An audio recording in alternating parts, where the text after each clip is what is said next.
L'estàtua de Manolo Calpe, fundador de l'Aplec del Caragol, ha servit un any més per realitzar-hi la tradicional ofrena floral. Representants d'algunes de les 107 colles que aquests dies participen en la gran festa gastronòmica de Ponent han portat els seus rams de flors en memòria dels penyistes difunts enguany. Un dels actes més emocionants de l'Aplec que any rere any augmenta en participació. Des de la Federació de Colles s'ha recordat també amb especial estima Toni Curtó, membre de la Junta, i a Miquel Messalles, tresorer de la FEColl fins al 2017.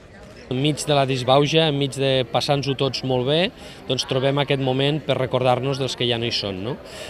També diu molt del tipus de gent que integra les colles. Penseu que les colles no deixen de ser un conjunt d'amics, moltes vegades família, però que fan pinya per tirar la colla endavant, i són molts anys, molts moments de convivència que quan algú falta realment se'l recorda i se'l troba molt a faltar. Des de la FEColl sempre teníem molt clar que per continuar endavant hem de tindre molt present d'on venim i com hem arribat fins aquí.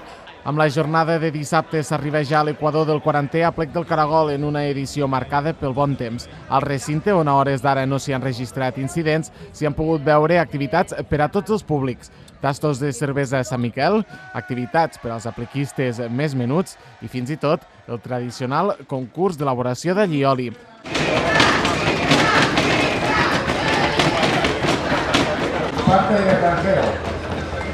Cap al migdia, els xefs de cada colla han encès els fogons per començar a preparar ja el menú. El producte més repetit? Aquest. I és que fins diumenge es cuinaran fins a 12 tones de caragols.